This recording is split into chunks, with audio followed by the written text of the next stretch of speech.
Okay பொண்ணு நடத்தி கொண்டு வரணும். நீங்கள் பார்த்துருக்கீங்களா? கண்ணால் பார்த்துக்கலாம்.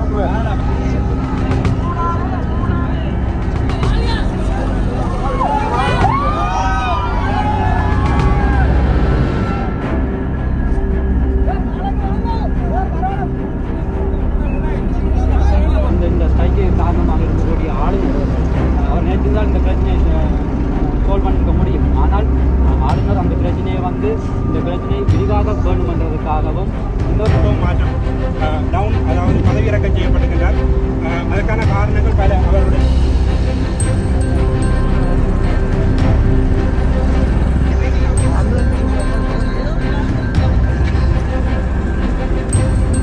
டாக்டர் வெளிப்படுத்தினார். டாக்டர் இலக்கு வைக்கப்பட்டார்.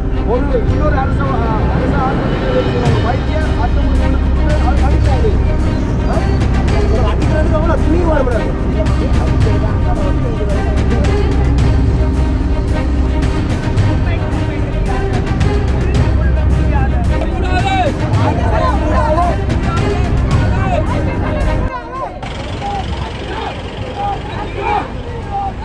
எல்லாருக்கும் வணக்கம் நண்பா. கொஞ்சம் நேரத்துக்கு முதல் போராட்டம் சம்பந்தமான ஒரு காணொலி உங்களோட பகிர்ந்திருந்தேன். இப்போ வரைக்கும் இந்த போராட்டம் முடிவுக்கு வந்திருக்குன்றதா குறிப்பிடத்தக்க விடயமாக இருக்குது. அதாவது அங்கே இருக்க பலவேறால் சொல்லப்பட்ட ஒரு விடயம் என்னன்னு சொன்னால், இந்த போராட்டம் கிட்டத்தட்ட அர்த்தமற்ற போராட்டமாக மாறிடுது. ஏன்னா அப்படி பார்த்தீங்கன்னா இந்த போராட்டத்தின் வேண்டுதலை பார்த்தீங்க அப்படின்னு சொன்னால், கிட்டத்தட்ட இந்த ஊழல்களை வெளிக்கொண்டு வந்த டாக்டர் இந்த ஆஸ்பத்திரியில், அதாவது சாவச்சேரி ஆஸ்பத்திரியில் இருக்கணும், வெளியேறக்கூடாதுன்றதான் தலைவருடைய ஆசையாக இந்த போராட்டமாக இருந்தது. அந்த வேலை குறிப்பிடத்தக்க ராமநாதன் அர்ச்சுனான்ற டாக்டருக்கு கொழும்புலேருந்து அழைப்பு வந்ததாக, அந்த அழைப்பின் நிமித்தம் அவர் கொழும்புக்கு தற்போது சென்று விட்டார் என்றுதான் குறிப்பிடத்தக்க விடயமாக இருக்குது. அவர் சொல்லி போயிருக்கார் திருப்ப வருவன் அப்படின்னு சொல்லி பலகாலம் சொல்லப்பட்ட விடயம் திருப்பி வர்றதுக்கான சாத்தியக்கூறு உண்மையிலே ஒரு கேள்விக்குரிய விடயமாக தான் இருக்குது. அந்த வேலை கிட்டத்தட்ட இந்த போராட்டம் 8-9 மணிக்கு ஆரம்பிக்கப்பட்ட போராட்டம் கிட்டத்தட்ட 12 மணி அளவில் முடிவுக்கு வந்தது. அது மட்டும் இல்லாமல் தென்மராட்சியிலிருந்து பல மக்களும் வெவ்வேறு இடங்களிலிருந்து பல ஜாழ்ப்பாணத்திலிருந்து பல மக்களும் இந்த போராட்டத்தில் பங்கு பெற்று குறிப்பிடத்தக்க விடயமாக இருக்குது. கிட்டத்தட்ட இந்த காணொலியானது தொடக்கத்திலிருந்து இந்த போராட்டம் முடிவு வரையமான இந்த காணொலியாக தான் இந்த காணொலி இருக்க போகுது அப்படின்றது குறிப்பிடத்தக்க விடயம் இருக்குது.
அம்மா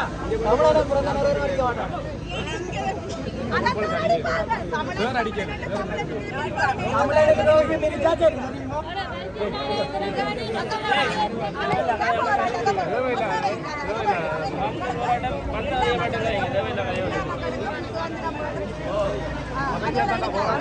அவருக்கு ஒரு ஆர்வத்திலாம் சொல்லுறான் அப்படி கஷ்டப்பட்டவே எத்தனையோ பேர் இருக்கிறோம். பணக்கார படிக்கிற போய் மருந்து வராங்க.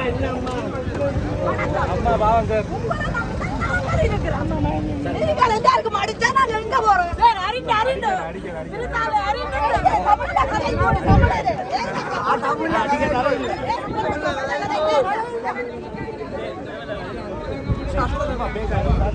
அவரு எனக்கு தெரியும். நீண்ட நாளா தெரியும். மக்களுக்காக நாங்க வாழுறோம். மக்களுக்காக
அங்க ரோட்டை விட்டு மாதிரி ரோட்டை விட்டு நேர பாட்டுக்கு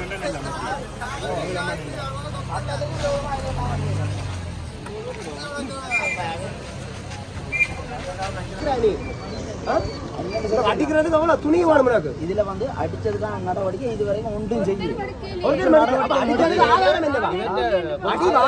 அடி வாங்கிறவன் சொல்றான் எனக்கு அடிச்சுட்டாங்க. அப்ப நாங்களும் போய் சொல்லணும், நான் கண்டனான்னு சொல்லுவோம். அப்படிதான் சொல்லணும். நாங்க சொல்லுவோம். முழுக்க விடையிலே ஒருத்தரை முழுக்க விடையிலே கூட இவற்றை இருக்கிறாங்க கீழே உள்ள வந்தாங்க.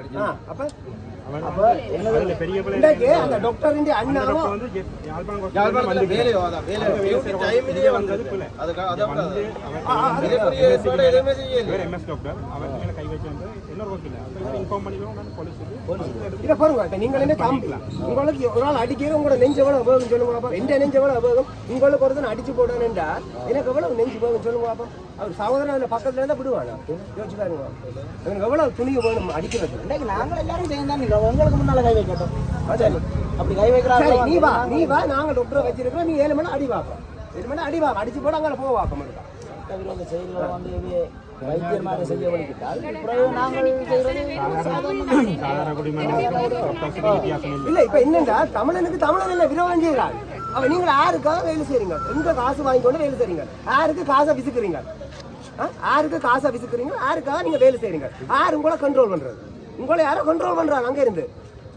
கிட்னி இதெல்லாம் கிட்னி திருடுற கும்பல். இவங்கெல்லாம் கிட்னி திருடுற கும்பல், கிட்னி திருடுற கும்பல். பள்ளிக்கூடம் வழியா போய் நச்சு மருந்துகளை கொடுக்குறாங்க. டாக்டர் சொன்னவர் நீ பிரச்சனை டாக்டர் மனநோயை வர பண்ற புடிச்செல்லாம் கொடுத்துருக்குறாரு. என்ன அப்ப இதெல்லாம் மேறப்பா கேட்குறது. டேப்லெட்ஸ் வந்து ஸ்டாக் வைக்கிறது. ஆர்டிஎஸ் ஆஃபீஸில் தான் டேப்லெட் வேறு மினிஸ்ட்ரிக்குள்ள அதோட எக்ஸ்பைரி டேட்டில் கேமரையில் கிட்டத்தட்ட ஒரு வருஷத்துக்கு முதல்ல இதே ஆர்டிஎஸ் ஆஃபீஸில் போய் டேப்லெட்ஸில் இடித்தோம். உள்ளுக்குள்ளே ஆஃபீஸில் இந்த கம்மிங் பிளேஸில் கூட இடித்தோம். அப்போ அவ்வளோ டேப்லெட்டும் எக்ஸ்பைரி டேட் சரியான சப்ளை இல்லாமல் சப்ளை இருந்தால் முடிஞ்சிருக்குந்தாங்க. தேவைக்கு பயன்படுத்தாம விட்ட காரணத்தால அவ்வளவு எக்ஸ்பைருக்கு நிறைய அரசு நடிக்க இன்றைக்கு டேப்லெட்டுக்கு பாருங்க பிரைவேட்டுக்கு போக வேண்டிய வெளியே தர்றாங்க. பிரைவேட்ல பாமஸில் போய் அதே மாதிரி அந்த ரகுநந்தன் அங்கிள் வந்து அதில் பேட்டி கொடுத்ததில் சொல்கிறார், இவர்கிட்ட வந்து காசு இருக்குது, அவர் வந்து என்ன சொன்னால் பிரைவேட்டாக போய் வேண்டக்கூடியால் தான் அவரை அனுப்பிவிடுங்க வழியில், அவர் வெளியே அந்த மருந்து வேண்டுவார், அவரை கொடுக்க வேண்டாம். அப்போ அப்படி எல்லாம் வந்து நீங்கள் வெளியில் அனுப்புறீங்கன்னு சொல்லி சொன்னால் ஏன் அவர்கிட்ட காசு இருக்கோ இருக்கோ அதை அவற்றை போகிறது. இது வந்து என்ன சொன்னால் அரசாங்கத்தில் வழங்கப்படுற சரி எல்லாருக்கும் தான். இதில் வந்து போலீஸ் சகோதரர்கள் எங்களுக்கு ஒரு கோபம் இல்லை. அவை வந்து ஒரு இன்ஸ்ட்ரக்ஷன்ல வேலை செய்கிறாங்க. அப்போ நாங்கள் அவையெல்லாம் கோவிக்கிறாங்க. அப்போ அவருக்கான மருந்தை வந்து அவைகளுக்கு தெரியும் என்ன நடந்தோண்டுக்கு ஜனங்கள் யாரை விரும்புதுன்றதெல்லாம் அவைகளுக்கு தெரியும். அவைகளுக்கு தெரியும் பொதுமக்கள் யார்கிட்ட பக்கம் நிற்கிறோம். எங்களுக்கு தேவை தர்மம் தான். எங்களுக்கு அர்ச்சனா டாக்டர் தர்மம் வெல்ல வேணும். எங்களோட தர்மம் வெல்ல வேணும். அதர்மம் வெல்லக்கூடாது. இவங்களோட கும்பல், இவங்க ஒரு மாஃபியா கும்பல். இவங்க இந்த யாழ்ப்பாணத்தில் இருக்கப்படாது. இவங்க இருந்தால் எங்களுக்கு மேலும் மேலும் ஆபத்து. இவ்வளவு பேரும் இருக்கப்படாது யாழ்ப்பாணத்தில். இந்த குரூப்பா கொஞ்சம் பேர் தான். ஒரு நான் நினைக்கிறேன் ஒரு 15 பேர் வரும் நினைக்கிறேன். வேலையை விட்டு தூக்கலாம். வேலைக்கு தகுதியா எட்டாக்கள் தான் இவங்க. எங்களுக்கு தேவை தர்ம நியாயங்களுக்கு கட்டுப்பட்டு பொதுமக்களுக்காக வேலை செய்கிற ஒரு குரூப் தான் எங்களுக்கு தேவை. இப்படியான ஆக்கள் எங்களுக்கு தேவையில்லை.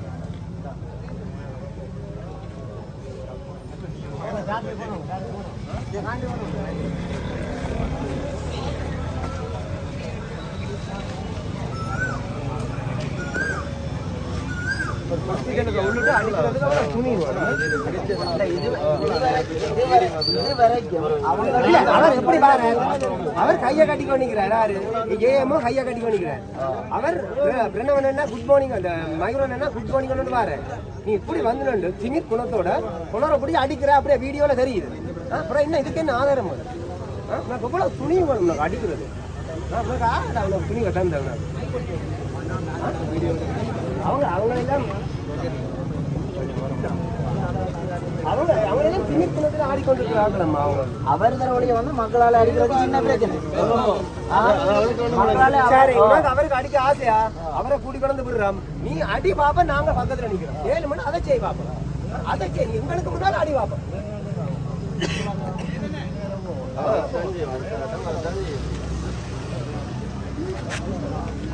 நீங்கள் என்ன ஆட்டம் ஆடுவீங்க, நாங்க பார்த்து விரையில தூக்கி கொண்டிருக்கோம்.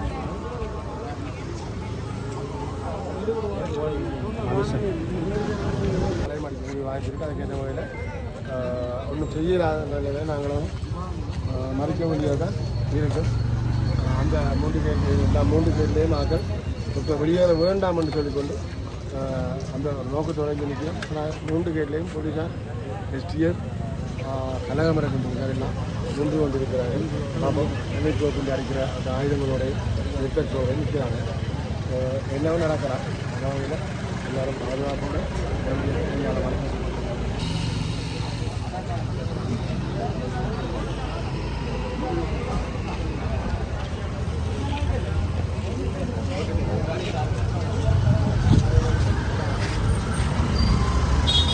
ஓகே, முன்பக்கம் நடத்தி கூட்டு கொண்டு வரலாம். நீங்க பாத்துறீங்களா? கண்ணால பாத்தீங்களா? பாடிவா கன்ஃபார்ம் பண்ண நாங்கள் பின்னுக்கு நிற்க போய் மாற்றிடுவாங்க. உங்க மறைச்சி போட்டு கூப்பிடுவோம். நாங்கள் இங்கே நிற்கிறோம் பின்னுக்கு. சரிதானே? உங்க ஆக்கள் நிற்க தானே? ஆக்கள் நிற்க மறையுங்க. இங்கே மறைப்போம். குழம்பு கூப்பிட்டுப்பட்டிருக்கோம் டாக்டரை. வெளியே வர போகிறேன்.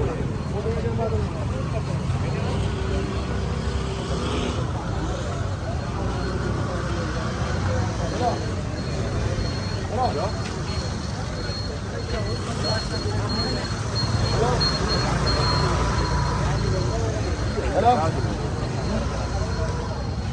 ஹலோ சொல்லுங்க. ஹலோ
இப்போ விசாரணை தான் போடுவா. ஆளுக்கு குழப்ப விசாரணை போகுது. விசாரணை கூப்பிட்டுருக்காங்க.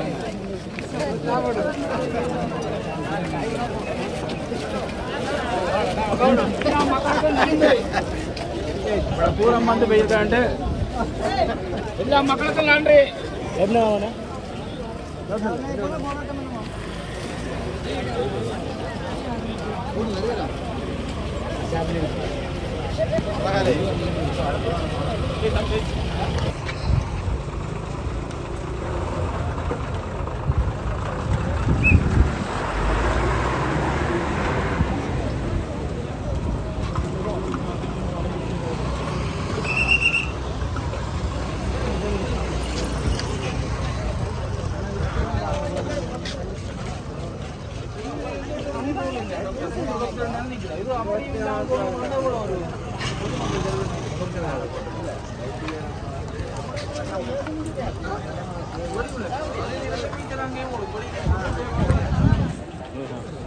சாந்தி கூட நிற்கிறோம்ப்பா.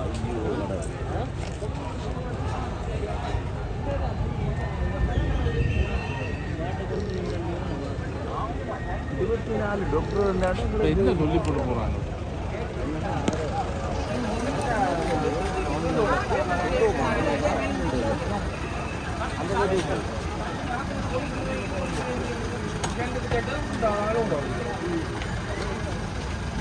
இறங்கலை மாதிரி செய்வோம் ஜனாதிபதி எங்களுக்கு அது மாதிரி நடந்தா வந்து முடிஞ்சு இந்த அனுபவம் அதே மாதிரி நினைக்கிறாங்க.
இனி பாருங்க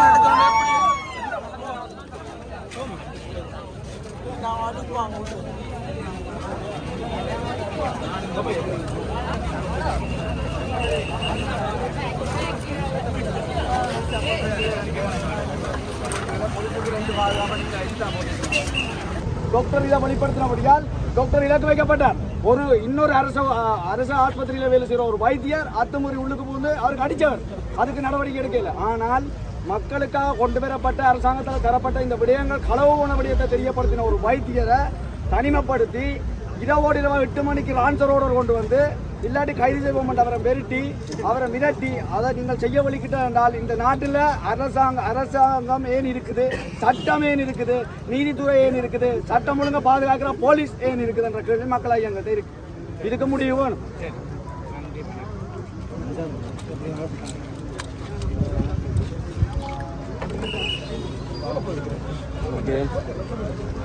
$4 மில்லியன் சிடி ஸ்கேனர் கிடைத்திருக்கின்றன. இந்த வைத்திய உபகரணங்கள் எல்லாம் முடக்கப்பட்டிருக்கின்றன. அவர்கள் கரல் கட்டியிருக்கின்றனர். அந்த ஸ்கேனர் மிஷின் எல்லாத்தையுமே கொண்டு தனியார் வைத்தியசாலையிலே போட்டு அவர்கள் மக்களை வந்து ஒரு காசு கட்டி மக்கள் வைத்தியம் செய்ய வேண்டிய ஒரு நிலைமை ஏற்பட்டிருக்கின்றது. ஆகவே இந்த டாக்டர் அண்ணாவுடைய இந்த அரசாங்க போராட்டம் நிச்சயமாக அவருக்கு வெற்றியை தொடரும். அது மட்டுமல்லாமல் இன்றைய ஆர்ப்பாட்டத்தின் பின்னணியிலே அவருக்கு எதிராக இன்று வடமாகாணத்தில் உள்ள வைத்தியர்கள் எல்லாரும் ஒன்று சேர்ந்து அந்த சங்கத்தின் ஊடாக ஸ்ட்ரைக் பண்ணியிருந்தார்கள். இந்த ஆர்ப்பாட்டத்தை குழப்புவதற்காக அந்த குழப்பத்துக்கு மூல காரணமாக வடக்கு மாகாண ஆளுநரை இருக்கின்றார் என்பது திட்ட தெளிவான உண்மை. இது பலருக்கு புரியாமல் இருந்தாலும் வடமாகாண ஆளுநராக இருக்கக்கூடிய சார்ல்ஸ் அவர் கடந்த காலத்திலும் வடமாகாண ஆளுநராக இருந்தபோது பல ஊழல் மோசடிகள் நடந்திருந்தன. மந்திய வைத்தியசாலையிலும் பல மோசடிகள் நடந்திருக்கின்றன. இன்று நேற்றைய தினம் லீவு போட்டுக்கொண்டு கொழும்புக்கு தனியான பயணத்தை மேற்கொண்டிருக்கின்றார். நேற்றைய தினம் வைத்தியர்களை வந்து இந்த ஸ்ட்ரைக்கு காரணமாக இருக்கக்கூடிய ஆளுநர் அவர் நேற்று தான் இந்த பிரச்சனையை சால்வ் பண்ணியிருக்க முடியும். ஆனால் ஆளுநர் அந்த பிரச்சனையை இந்த பிரச்சனை விரிவாக வேண்டும் என்றதுக்காகவும் இன்னொரு விடயம் இருக்கின்றது. அந்த வடக்கு மாகாண ஆளுநருடைய சொந்த மகள் வெளிநாட்டிலே ஒரு தனியார் மருத்துவக் கல்லூரியிலே மருத்துவ கல்வியை முடித்துக்கொண்டு தற்பொழுது யாழ்ப்பாண போதனா வைத்தியசாலையிலே ஒரு உதவி வைத்தியராக பணியாற்றி கொண்டிருக்கிறார். இந்த வைத்தியர்களுக்கெல்லாம் அக்ரிமெண்ட் கிடைக்காத போது அவருடைய தராதரம் அங்கே கேள்விக்குறியாக்கப்படும். ஆகவே இதன் பின்னால் வடமாகாண சபையினுடைய ஆளுநர் இருப்பது ஜனாதிபதி அவர்களிடம் இந்த பிரச்சனை போயிருக்கின்றது. உண்மையிலே வடக்கு மாகாணத்தினுடைய பணிப்பாளர் இருக்கக்கூடிய கேதீஸ்வரன் அவர்களையும் வடக்கு மாகாண ஆளுநரை வரைக்கும் இவ்வாறான போராட்டங்கள், இவ்வாறான ஊழல் மோசடிகள், இவ்வாறான பேர்வழிகள் செய்யத்தான் போறாங்க. ஏன்னா வடக்கு மாகாண ஆளுநர் அவர்களும் வடக்கு மாகாண பணிப்பாளர் கேதீஸ்வரன் அவர்களையும் உடனடியாக இந்த துறையை விட்டு அகற்றி இவ்வாறான அர்ஜுனா போன்ற நேர்மையான அதிகாரிகளை அவர்கள் வைத்தியர்களை அவர்களுடைய பொறுப்பிலே இந்த வைத்தியசாலையை மீண்டும் கொடுக்க வேண்டும். அதனால் சாவச்சேரி மக்களுக்கு கொடுக்கக்கூடிய ஒரு பெரும் வரப்பிரசாதம் என்றால் இந்த அர்ச்சனாவை மீண்டும் இந்த வைத்தியசாலையிலே அந்த அதிகாரியாக நியமிக்க வேண்டும் என்று, அதற்காக எல்லா அரசியல் தரப்பினர்களும் பொதுமக்களுடைய ஆதரவுடன் அனைவரும் போராட வேண்டும் என்று கேட்டுக்கொள்கிறோம்.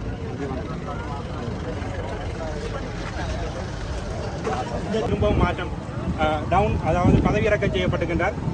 அதற்கான காரணங்கள் பல. அவர்களுடைய செயற்பாடுகள் இந்த வடமாகாணத்துக்கு கிடைக்க வேண்டிய பல உதவிகள் கிடைத்தும் அந்த உதவிகளை சரியாக இந்த வைத்தியசாலைகளுக்கு பயன்படுத்தாதனால் நமது பல வைத்தியசாலைகள் இன்று இந்த பிரதேச வைத்தியசாலையாக இருக்கலாம், ஆதார வைத்தியசாலையாக இருக்கலாம்,